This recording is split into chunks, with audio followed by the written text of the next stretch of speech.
अस्सलाम वालेकुम। आप देख रहे हैं पीएसएक्स खबरनामा। मैं हूं नादिया अनवार। सबसे पहले आज की अहम खबरें।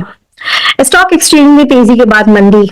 इंडेक्स 1,16,000 पॉइंट्स की सतह पर आ गया। कारोबारी हफ्ते के आखिरी रोज बाजार का आगाज 622 पॉइंट्स की तेजी के साथ हुआ, जिसके नतीजे में केसी 100 इंडेक्स बढ़कर 1,17,742 पॉइंट्स की सतह पर आ गया। दिन के दूसरे हिस्से में पीएसएक्स में 480 पॉइंट्स की गिरावट देखी गई, जिसके बाद स्टॉक एक्सचेंज का जुमे के रोज पहला सेशन खत्म होने के वक्त केसी 100 इंडेक्स घटकर 1,16,636 पॉइंट्स की सतह पर आ गया। सोने की आलमी और मुकामी मार्केटों में कीमत मजीद बढ़ गई। आलमी मार्केट में सोना $22 फी ऑन्स और मुकामी सतह पर ₹2,200 फी तोला महंगा हो गया। 2030 तक 30% इलेक्ट्रॉनिक गाड़ियों के इस्तेमाल का हदफ मुकर्रर। इलेक्ट्रिक व्हीकल्स मार्केट की तौसीक में चीनी कंपनियां पेश हैं। 2030 तक 30% इलेक्ट्रॉनिक गाड़ियों के इस्तेमाल का हदफ मुकर्रर कर दिया गया है, जिसके असूल के लिए SIFC के मावनियत से इकदाम शुरू कर दिए गए हैं। तफसीलात के मुताबिक कि इलेक्ट्रिक व्हीकल इंडस्ट्री के फ़रोग के लिए गैर मुल्की कंपनियों की शराकत दारी से EV यूनिट्स और चार्जिंग इंफ्रास्ट्रक्चर के क़याम की कोशिश तेज़ हो गई है, जो कि नई नेशनल इलेक्ट्रॉनिक व्हीकल पॉलिसी के मुकर्रर हद के मुताबिक है। वफाक की हुकूमत ने नेशनल शिपिंग कॉरपोरेशन की निजकारी का मंसूबा मुलतवी कर दिया। तफसीलात के मुताबिक पाकिस्तान नेशनल शिपिंग कॉरपोरेशन के शेयर्स को स्टॉक मार्केट में फरोग करने का मंसूबा वफाकी हुकूमत ने फिलहाल मुलतवी कर दिया है, क्योंकि हुकूमत चाहती है कि इदारे की निजकारी के बजाय किसी जरिए से इजाफी फंडिंग हासिल की जाए और जहाज़ों की तादाद बढ़ाते हुए इसे एक फाल इदारा बनाया जाए। All Pakistan cement manufacturer association ने कहा है कि दिसंबर 2024 के दौरान सीमेंट की मुकामी फरोग 3.370 मिलियन टन रही, जो दिसंबर 2023 की फरोग 3.539 मिलियन टन के मुकाबले में 4.76% कम रही। All Pakistan cement manufacturer association की जानिब से जारी आदाद शुमार के मुताबिक इस दौरान सीमेंट की एक्सपोर्ट 49.35% इजाफे से 7,83,550 टन रिकॉर्ड की गई, जो दिसंबर 2023 के दौरान 5,24,650 टन रही थी। ये थी अब तक की अहम खबरें। अब चलते हैं अपने नेक्स्ट सेगमेंट, जो कि है क्वेश्चन आंसर विद एक्सपर्ट। अस्सलाम वालेकुम and welcome to the question answer with expert session. और जो है नाज़रीन, यहाँ पर हमारे साथ मौजूद होते हैं टॉप लाइन सिक्योरिटीज़ के हेड ऑफ कमोडिटीज़, जो यहाँ मैं बात कर रही हूँ मोहसिन हसन साहब की। और जो है उनसे हम टेक्निकली जो है मार्केट के हवाले से जानेंगे और आपके सवालात हैं उनके वो जवाब देंगे। तो चलो उन्हें सबसे पहले हम वेलकम करते हैं। अस्सलाम वालेकुम सर। अस्सलाम वालेकुम, कैसे हैं आप? खैरियत से? अल्हम्दुलिल्लाह सर, आप कैसे हैं? अल्हम्दुलिल्लाह। सर, सबसे पहले तो जो है आज की जो है इंटरनेशनल मार्केट के हवाले से जो है गोल्ड की प्राइस के हवाले से मैं जानना चाहूँगी, क्योंकि हमने देखा है कि थोड़ी सी गोल्ड की प्राइस में भी इजाफा हुआ है और साथ ही साथ जो है डॉलर के ऊपर जो है थोड़ा सा इंटरनेशनल मार्केट का एक ओवरव्यू हम आपसे चाहेंगे। देखिए, गोल्ड की प्राइसेस जो है वो सेकंड ईयर है साल का, और पॉजिटिविटी कंटिन्यूड है। आज भी गोल्ड ने अराउंड $2680 पर आउंस का हाई रजिस्टर किया। थोड़ा सा पुल बैक एक आया जरूर है, बट प्राइस इस वक्त स्ट्रांग है। और ये सीजनल मूव है बेसिकली गोल्ड की। और ये जैसे कि मैंने आपसे पहले सेशंस के अंदर भी जिक्र किया था कि ये फेड की जो मॉनेटरी पॉलिसी होती है दिसंबर की, उसके प्लस माइनस 5-6 डेज के आसपास जो है वो मेटल्स की प्राइसेस बॉटम आउट होती हैं। और उसके बाद फिर जो है एक रैली ट्रिगर होती है मेटल्स के अंदर, तकरीबन 8 से 12% के दरमियान की। तो ये बेसिकली सीजनल मूव कह सकते हैं इसको आप। तो वही चीज चल रही है। और गोल्ड के अंदर भी, सिल्वर के अंदर भी काफी प्राइसेस में थोड़ा सा डिप आया था अक्टूबर के हाइस के बाद। और उसके बाद वो बेसिकली जो गिरने की वजह थी वो ये थी कि नेक्स्ट ईयर 2025 के अंदर फेड जो है वो दो रेट कट्स के लिए जाएगा, जो कि एंटिसिपेशन ज्यादा की जा रही थी। तो उसमें यह है कि अब इन्फ्लेशन जैसे जैसे अगर इनकी कंट्रोल से बाहर होगी, तो फिर जो है वो ये ज्यादा अरसे के लिए रेट हायर इंटरेस्ट रेट्स को रोक के रखेंगे अदरवाइज। और अगर दूसरा पॉइंट ये है कि अगर ये लेबर मार्केट इनकी नंबर्स गिरते हैं अनएम्प्लॉयमेंट के, जो कि नेक्स्ट वीक है, नेक्स्ट फ्राइडे को है यूएस नॉन फार्म पेरोल्स, तो वो अगर नंबर्स ड्रॉप होते हैं और इनकी जो लेबर मार्केट है वो उसके नंबर्स खराब आते हैं, तो फिर वो पॉसिबिलिटी होगी कि रेट कट्स तेजी से कर सकते हैं। अदरवाइज इन्फ्लेशन अगर स्लो रही, कंट्रोल के अंदर आ गई 2% के अंदर टारगेट के आसपास, तो जो है वो हम एक 25 बेसिस पॉइंट के रेट कट्स देख सकते हैं, दो से ज्यादा। अदरवाइज ये है कि इन्फ्लेशन अगर कंट्रोल में नहीं हुई तो फिर ये प्रोलॉन्ग रहेगा, जो कि देखा जाए तो डॉलर के लिए पॉजिटिविटी है एक तरह से। सही, बिल्कुल। अच्छा सर, यहाँ पर हमारे पास कुछ सवालात हैं, तो मैं चाहूंगी कि जो है उनके आप जवाब दें। टेक्निकली ऑक्टोपस के हवाले से जो है पूछा गया है, तो सबसे पहले जो है हम उसको एक्सप्लेन करेंगे। हाँ जी, एक सेकंड।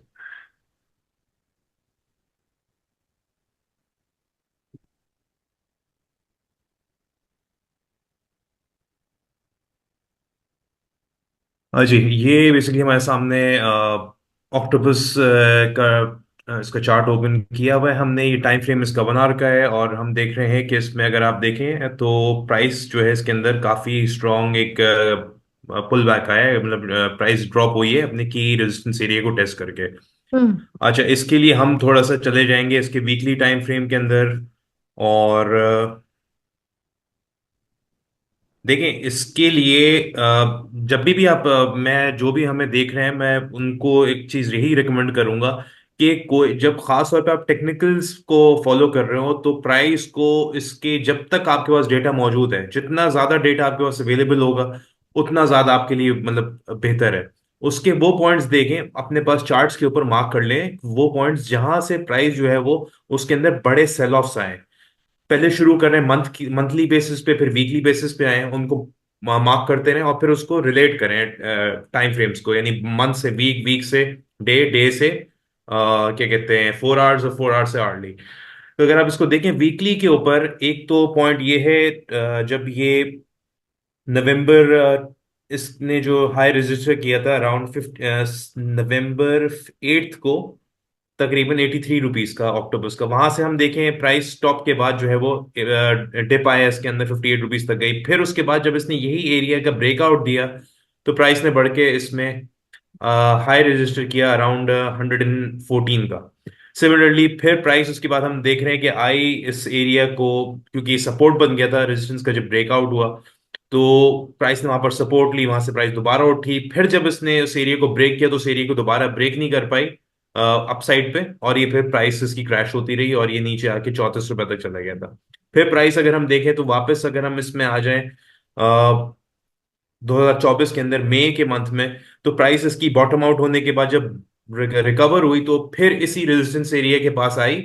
और इस एरिया के अंदर जो कि था इसका रेजिस्टेंस का एरिया था अराउंड 79 से 82.8, राउंड ऑफ करके हम 83 कर लेते हैं, so यानी 79 से 83 का जो एरिया है वो इसका एक बहुत क्रिटिकल एरिया था। हम्म। वो इसने नहीं ब्रेक कर पाया, प्राइस दोबारा ड्रॉप हुई और अच्छी खासी ड्रॉप हुई, अराउंड 56 रुपीज तक ड्रॉप हुई। फिर हम देखें वहां से जब जब दोबारा इसने इस एरिया को ब्रीच किया तो उसमें एक मेजर रैली ट्रिगर हुई, 121 रुपए तक ये गया। इसी तरह जब वहां से फिर प्राइस ड्रॉप होनी शुरू हुई, इस दोबारा जब हम आ जाते हैं अक्टूबर के अंदर, 14 अक्टूबर को अगर हम देखें इस वीक को, 14 अक्टूबर वाली वीक को, प्राइस ने इस एरिया को टेस्ट के ब्रीच जरूर किया लेकिन क्लोज वापस सपोर्ट मिली इस एरिया में, और प्राइस वापस आके यहां से बढ़ गई और फिर दोबारा हुई। अच्छा, अब क्या है बेसिकली, जब इसने प्राइस ने दोबारा इस एरिया को ब्रेक किया और फिर प्राइस अपने उस समझें इसके आप जो डिमांड जोन कह सकते हैं, वो डिमांड जोन ये एरिया था, और प्राइस ने आके उस एरिया को टेस्ट किया। ये इसका डिमांड जोन था। अब यहां से प्राइस आप देखें और रिकवर होनी शुरू हुई। डिमांड जोन हमने यहां से क्यों दिया कि बिकॉज ये टॉप पॉइंट से जो कि एक ब्रेकआउट पॉइंट था इस तरफ, जब ये ब्रेकआउट हुआ तो प्राइस यहां से रैली करेगी। इसी तरह अब उसके बाद जब जब यह प्राइस इसके पास आई है और इसके पास नीचे आके भी क्लोज इसी एरिया के अंदर होके वापस बाउंस हुई है। सिमिलरली अगर हम इसको अब आ जाते हैं, हम छोटे टाइम फ्रेम्स में देखते हैं, तो ये कुछ इस तरह का इसका फॉर्मेशन समझ आ रही है इस वक्त, जो कि है तकरीबन इसको अगर आप देखें तो हमने जो डेली इसके अंदर जो टेक्निकल्स देखते हैं उसके अंदर 79 का स्टॉप लॉस रखा हुआ है, और उसको सेल कॉल रखी थी। और टारगेट प्राइस की इसके अंदर एक डिप आ सकता है जरूर, तकरीबन 65 से तकरीबन अराउंड 60-61 का छोटे टाइम फ्रेम्स के हिसाब से। बट ओवरऑल अगर देखें तो ये 52-56 के एरिया तक ये ड्रॉप हो सकता है, अगर ये इसका 76 वाला जो एरिया है ये ब्रेक नहीं होता। ये जो रेड जोन है इसका सप्लाई जोन बना हुआ है इस वक्त, ये 79-83 का भी है। उससे ऊपर अगर आप देखें, उससे नीचे अगर देखें तो अभी जो रीसेंट टॉप लगा है 76.5 के आसपास का, वहां से प्राइस एक नहीं तीन तीन बार जो है वो रिजेक्ट हुई है। और यही चीज अगर हम पीछे चले जाएं तो यहां पर भी आप देखें वही एरिया है 75-76 का, जहां पर प्राइस रेजिस्ट कर रही थी। इसी तरह अगर हम वीकली पे और पीछे चले जाएं तो 76 वाला बड़ा इसका क्रिटिकल एरिया है। इस बार भी प्राइस ने उसी वजह से आप देखें ना 76 के पास आई, वहां से दोबारा एक मेजर ड्रॉप आया। तो 76 का ब्रेकआउट, उसके ऊपर स्टेबिलिटी इसके अंदर एक बुल रन ट्रिगर कर सकती है, जो कि इनिशियली होगा ये कि इमीडिएटली तो नहीं, अराउंड इसमें 83 वाला एरिया, रेजिस्टेंस एरिया के बाद दोबारा पुल बैक लेके जो फिर उठेगी प्राइस, तो ये अपसाइड पे 88 को टारगेट करेगी। और 88 से समझे इसका टारगेट होगा अराउंड 95-96 का एरिया। तो ये इसका टारगेट एरिया बनेगा 76 के ब्रेकआउट और उसके ऊपर स्टेबिलिटी के ऊपर। अदरवाइज और फिर वहां पर देखा जाएगा, अगर वो एरिया ब्रेक करता है तो फिर इसमें 120 125 के एरिया की जगह इसमें ओपन होगी। अदरवाइज फिलहाल तो ये कि जब तक ये 76 ब्रेक नहीं करता तो वो इसका बड़ा इंपॉर्टेंट हर्डल है। अदरवाइज इसको इसके लिए अगर थोड़ा सा वेट किया जाए नीचे 65-66 से, आप इसको अगर थोड़ा सा लॉन्ग टर्म के लिए पोजीशन बिल्ड कर रहे हैं तो 52 से 66 वाला एरिया, इस एरिया के अंदर इसको थोड़ा थोड़ा करके आप अक्यूमुलेट कर सकते हैं। और इवेंचुअली फिर जो 76 का ब्रेकआउट होगा वो अपसाइड में 88 से 96 का एरिया इसका टारगेट एरिया बनेगा। सही। Sir next HBL. एचबीएल को अगर हम देखें तो हम आज हमने जो बाय कॉल दी थी एचबीएल के अंदर, वो हमारा टारगेट जो बाइंग रेंज थी वो मिस हो गई।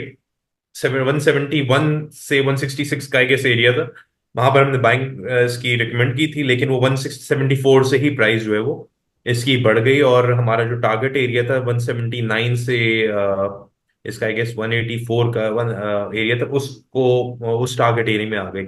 अभी फिलहाल देखें एचबीएल की अगर हम बात करें, एचबीएल अपने इस वक्त सप्लाई जोन के अंदर है। हम्म। और चैनल तो उसने अपना ब्रेकआउट दे दिया है, लेकिन है पॉजिटिव एचबीएल।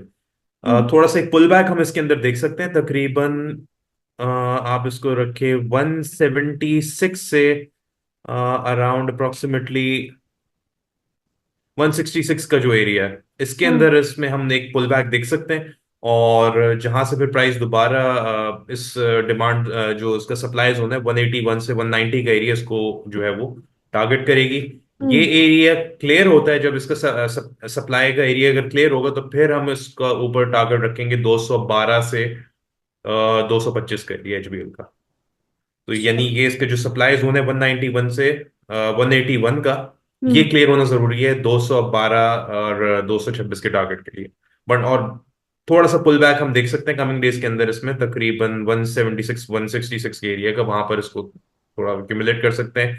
इसका ट्रेंड बुलिश ही रहेगा, बिकॉज फिलहाल जब तक ये इस बुलिश चैनल के अंदर या उसके ऊपर है। और इसकी जो बुलिश चैनल की अगर हम देखें तो फिलहाल जो उसका ब्रेकआउट पॉइंट था 143 का था, थोड़ा नीचे है। बट थोड़ा हम लॉन्गर पीरियड के लिए अगर इसको देखें तो 143 एंड जो इसका 153 का एरिया है ये इसका न्यूट्रल एरिया होगा, और उसके ऊपर जब तक ये स्टेबल है तो ओवरऑल बाय ही रिकमेंडेड होगी इसमें। बट हम्म। छोटे टाइम फ्रेम्स के हवाले से 166 176 के एरिया में इसके अंदर बाय बनती है थोड़ा, क्योंकि अभी अभी फिलहाल सप्लाई जोन में, तो यहां से हो सकता है एक पुल बैक नीचे की तरफ वापस आए अच्छा। 181 191 के रीजन से। सही। अच्छा सर नेक्स्ट है आरपीएल। आरपीएल, अच्छा जी, आरपीएल के अंदर जो है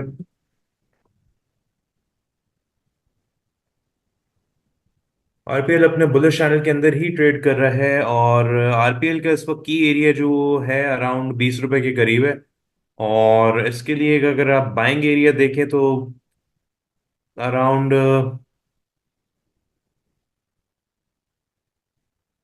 16 रुपए से लेके तकरीबन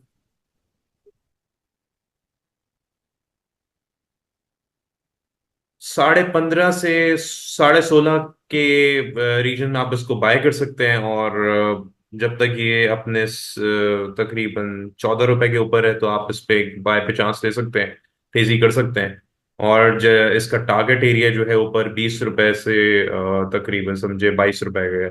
तो ये एरिया ब्रेक होगा तो फिर हम इसमें कुछ ऊपर 25-26 का हाई देख सकते हैं लगता हुआ।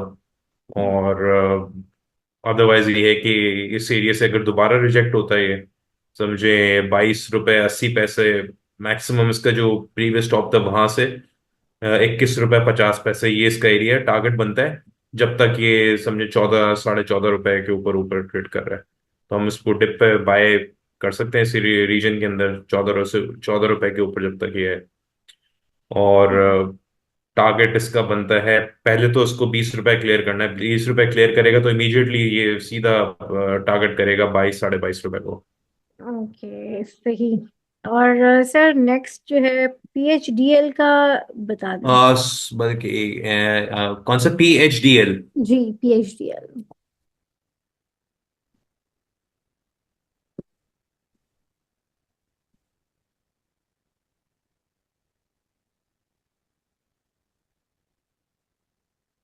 PHDL पे फिलहाल अभी थोड़ा सा इसको स्टेबिलिटी चाहिए होगी मजीद। PHDL के अंदर स्ट्रेंथ फिलहाल तो इतनी एज नजर नहीं आ रही। हम्म। PHDL अगर ये अभी कितने पे चल रहा है, ये तकरीबन 52 रुपए पे है। तो PHDL को मोस्ट प्रोबेबली 56 रुपए के ऊपर अगर स्टेबिलिटी आती है तो फिर इसमें कुछ तेजी होगी। अपने जो ये बेरिश जो सॉरी जो अपना एक वेज फॉर्म कर रहा है तो इस बेरिश ट्रेंड से निकलने की कोशिश करेगा। ये सपोर्ट इसके नीचे हम कह सकते हैं कि जो ब्रेकआउट एरिया है वो है इसका 44 रुपए 80 पैसे का। जहां से ये ब्रेकआउट किया था तो हो सकता है प्राइस अगर गिरी भी तो ये नीचे 44 रुपए से आप कह सकते हैं कि वापस 48 49 की एरिया में थोड़ा सा ही पुल बैक अगर ले तो ले। बट ओवरऑल इसका आउटलुक जो है वो समझे पॉजिटिव होगा 56 रुपए के ऊपर। 56 रुपए के ऊपर आप कह सकते हैं कि इसका इमीडिएट टारगेट वापस 62 रुपए और 65 रुपए का होगा। वरना जब तक 56 रुपए के नीचे ही है तो वही एक तरह से रेंज ट्रेडिंग करेगा, शायद 44 रुपए से नीचे 52 रुपए के दरमियान ही ये मूव करता रहेगा। सही। सर नेक्स्ट जो है सर के हवाले से बता दें।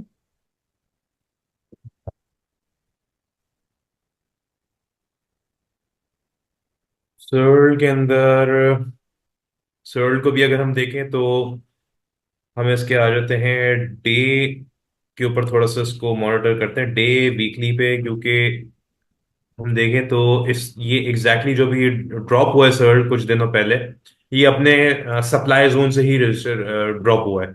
ऑल्दो हम्म। इसने स्पाइक जरूर वीकली बेसिस के ऊपर ये स्पाइक इसने जरूर दिया था ऊपर, ये अराउंड 130 रुपए तक चला गया था। बट ये आप देखें क्लोज आके जो है उस सप्लाई जोन के नीचे ही क्लोज हुआ था।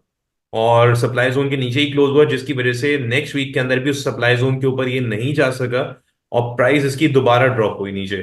और इसने फिर जाके तकरीबन अपना जो सपोर्ट का एरिया तो ब्रेकआउट पॉइंट था 93 का, उसको जाके टेस्ट किया और फिर प्राइस इसमें वापस उठी है। तो है तो ये पॉजिटिव। थोड़ा सा इसमें अगर हम देखें सर्ल के अंदर तकरीबन अराउंड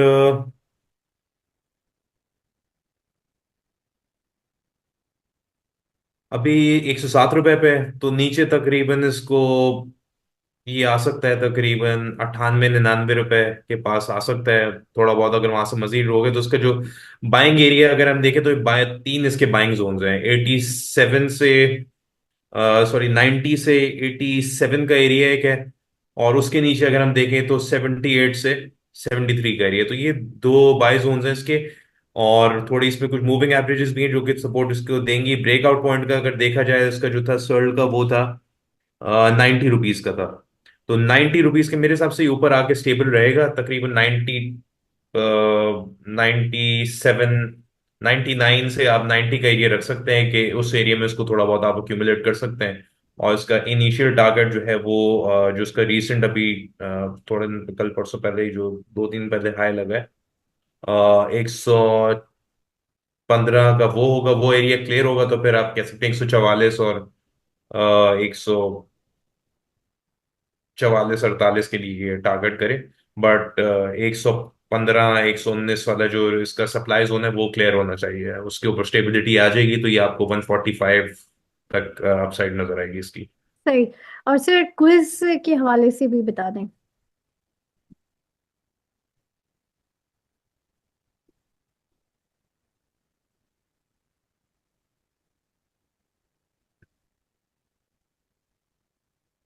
अच्छा जी, क्विज को अगर हम देखें तो इसका सप्लाई जोन है तकरीबन 7 रुपये 28 पैसे से 7 रुपये 44 पैसे के आसपास। तो इसकी एक रेंज बनी हुई है, उसके अंदर ये ट्रेड कर रहा है, हायर लोज लगा रहा है अपने। तो ओवरऑल समझे जब तक ये 5 रुपए के ऊपर, 5 रुपये 80 पैसे के ऊपर ऊपर है तो ये नीचे आता है तकरीबन 6.5 से 5 रुपये 50 पैसे के दरमियान, आप इसको बाय कर सकते हैं। और ऊपर आपको जहां कहीं भी इसमें 1-2 रुपए मिल रहे हो वहां पर लेके आप इसको एग्जिट कर सकते हैं। 7.5 रुपए के अंदर इसमें कुछ स्टेबिलिटी आएगी तो फिर इसमें कुछ एक अपसाइड ट्रिगर हो सकती है, इसका बुल रन जो है वो इनिशिएट हो सकता है। अदरवाइज ये इसी तरह रेंज के अंदर जो है वो ट्रेड होता रहेगा, तकरीबन समझे 5 रुपए से 7.5 7 रुपए के दरमियान। सही। और sir last one is GGL।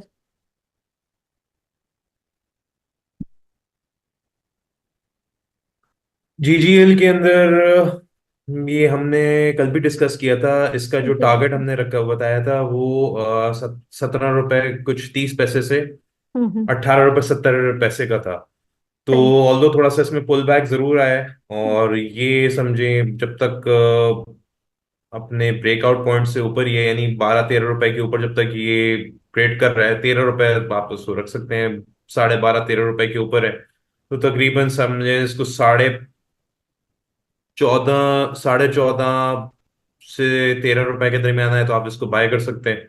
और ये है कि इसको आप एग्जिट कर जाएं तकरीबन जहां पर भी 1-2 रुपए आपको मिल रहे एग्जिट कर जाएं, बिकॉज ऊपर 17 रुपए 30 पैसे 18 रुपए 70 पैसे का रेजिस्टेंस एरिया है।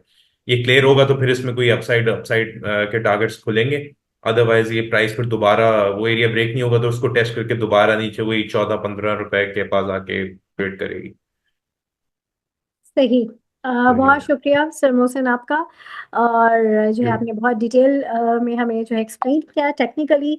और जो है नाजरीन, इसके साथ ही साथ जो है आज के क्वेश्चन आंसर विद एक्सपर्ट्स में इजाज़त लूंगी। देखते रहिए PSX खबरनामा विद नादिया अनवर। आप लोगों से इंशाल्लाह फिर मुलाकात होगी। अल्लाह हाफिज। Thank You you. found this video helpful. Don't forget to click that like button, share with your friends, and subscribe for more stock market insights. What topics would you like us to cover next? Let us know in the comments below.